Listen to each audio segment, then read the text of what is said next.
In Making Unique Candles Part 1, we showed you how to find unique and different pieces to turn into candles, and then provided you with step-by-step instructions on how to make a silicone rubber mold of the candle form.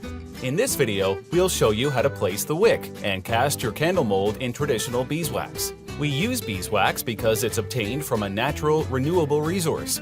Equally important is that beeswax candles emit a bright, healthful light within the same spectrum as the sun. Plus, beeswax burns longer and drips less than other types of waxes. And it smells wonderful, naturally.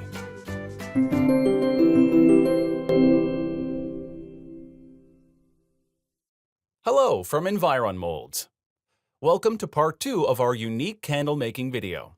Part 1 of this video series took you through the steps of making the candle mold using silicone rubber. In Part 2, we'll show you how to actually cast your mold in candle beeswax. So, let's get started.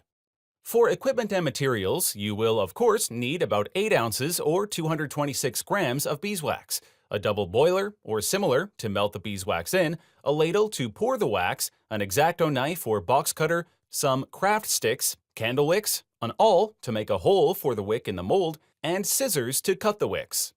Using the mold of the Oriental statue from Part 1 of our candle making video, we use an awl to create the hole for the wick. We locate the center of the top of the mold and punch the awl through the rubber. We then slowly feed the wick through the opening using the awl to coax it through.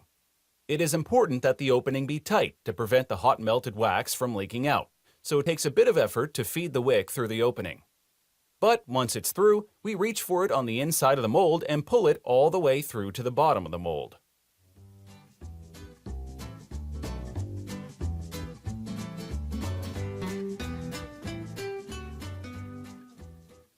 Then we close up the mold by adding rubber bands around it. This ensures that there will be no leaks from the opening up the side of the mold. We keep the wick centered in the mold by splitting a craft stick with the awl.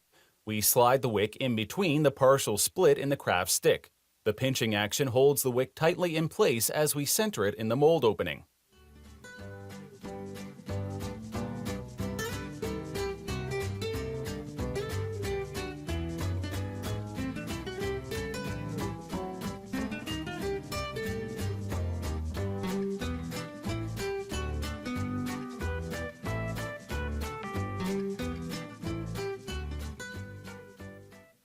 In the meantime, we melt the wax in a double boiler. Beeswax has a melting point of 180 degrees Fahrenheit or 82 Celsius, so be careful not to burn it. That is why a double boiler is used. If you don't have a double boiler, place the wax in a glass bowl and place the glass bowl over a saucepan of boiling water on the stove. That works just as well. To catch any casting spills, we place the mold in a plastic cup. This also steadies the mold and keeps it upright and perpendicular. Once the wax is liquefied, we use a ladle to begin adding the beeswax to the candle mold.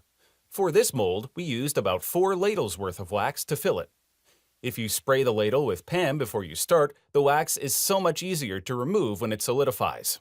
Once the mold is filled, we make certain to carefully reposition the wick so that it is still centered in the mold opening.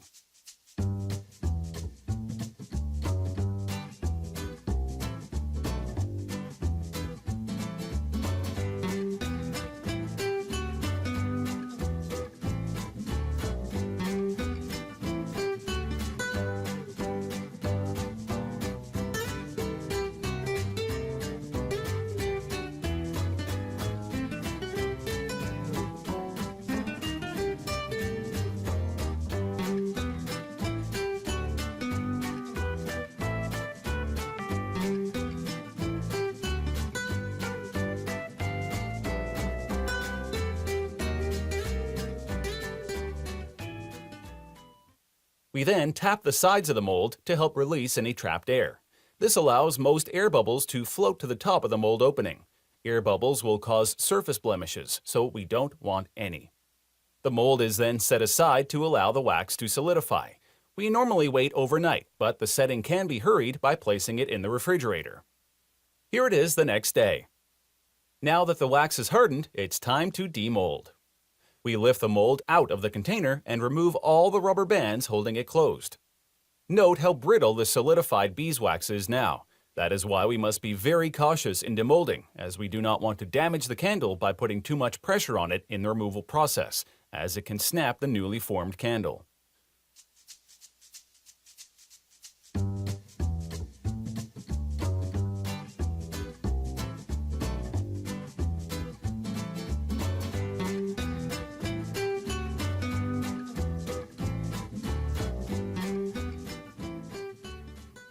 We remove the craft stick holding the wick and discard it. Now, we cautiously begin to spread the mold apart. Beeswax tends to adhere to the sides of the mold, but by slowly opening the silicone rubber, it frees it from the sides of the mold. By being as gentle as possible as the mold is spread open, it will ensure that the candle will be demolded without damage.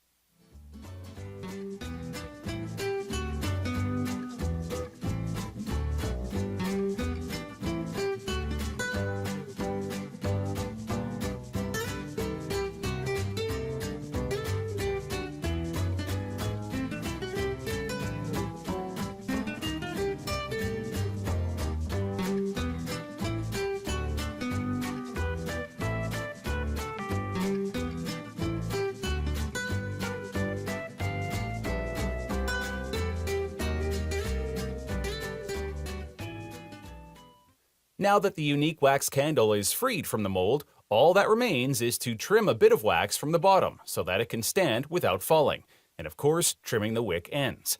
Trim the bottom wick flush and leave about an inch showing for the top candle wick itself. Now you have created a unique candle, which is certain to be a conversation piece to all who view it. And since you have created a long-lasting silicone rubber candle mold, you can continue to cast duplicate unique candles with it for years to come. If you enjoyed this video and wish to view other instructive mold making and casting videos, please hit the subscribe button below. Until we see you next time, happy mold making!